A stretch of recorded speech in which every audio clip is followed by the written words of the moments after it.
name's Jack Shu, and if you haven't noticed, I'm an Asian American, I'm a Chinese American. So when I was in elementary school, maybe about the fourth grade or so, a teacher noticed, I was doing some math and I finished all my math problems quickly. And of course, the teacher thought, Chinese guy, Chinese kid, he must be good in math. Decided to give me some more problems. Well, it didn't take very long for the teacher to notice I didn't know what the heck I was doing. So throughout my time in school, though, I was stereotyped as, hey, this Asian guy, he can do the math. You can give him he can do the math. So maybe that was positive, not too big of a problem.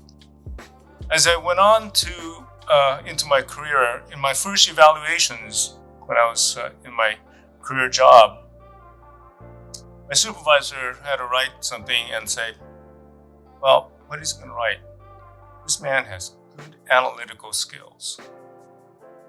That's good. I think I might have okay analytical skills, just like I think I was okay in math.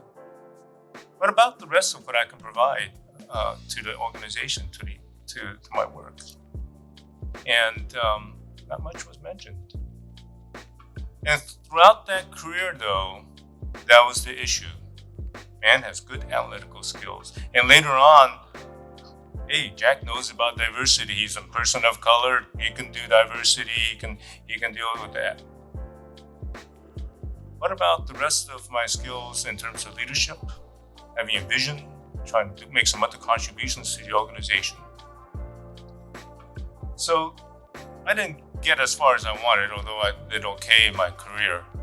But I think when I look back, and then I try not to look at where I was, but I look at all the other Asian Americans within that organization. So in taking me out of the picture, I then saw the glass ceiling in that organization. And I think that's important to do. Just take yourself out of the picture and look at the situation. And if there's an issue, then there's an issue. So I think that's one lesson I had in terms of facing discrimination, really. It is not right to stereotype somebody because of their race, because of their background. I should have been evaluated like everyone else.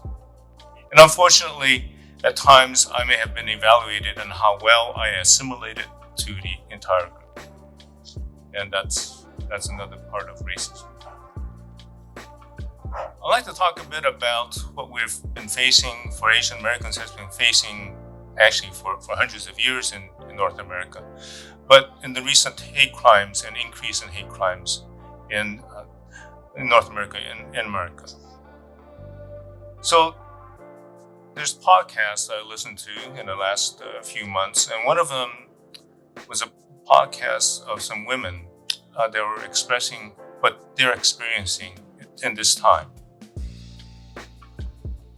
The person who was speaking was an Asian woman who was talking about her experience with her mother, who did not speak English very well, who is a recent immigrant. And what she said was, she worried about her mother getting hurt and getting knocked down in the community.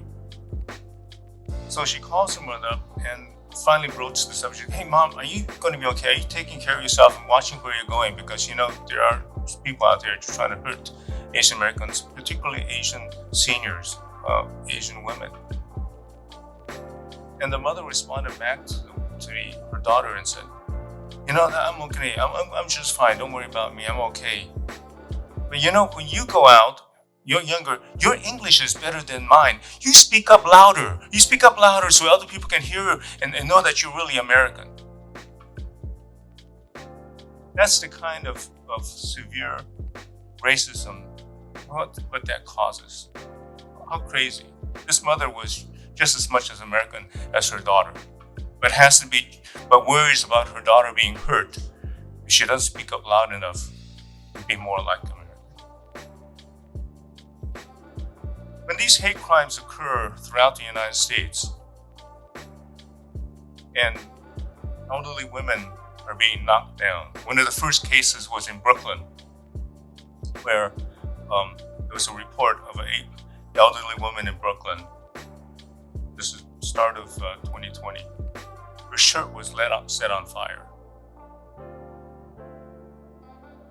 You know, I have my youngest daughter lives in Brooklyn. So, when I was thinking as a parent, my daughter is living around this community in which Asian women are getting their shirts set on fire. We're not safe. You see, just like with other people of color, or anyone, when you see someone that is like you, or like your family, get hurt, they're not hurting that other person, they're hurting you. So when a woman of color or anyone sees that, I think that there's that relationship, that's that tie. So when I see in San Francisco, an Asian senior woman get knocked down, get kicked on the ground, that's not just any other person. That's my mother. That's my mother that just got knocked down, or my sister. And that's how we should see it. In fact, we should all see it as one of our members of our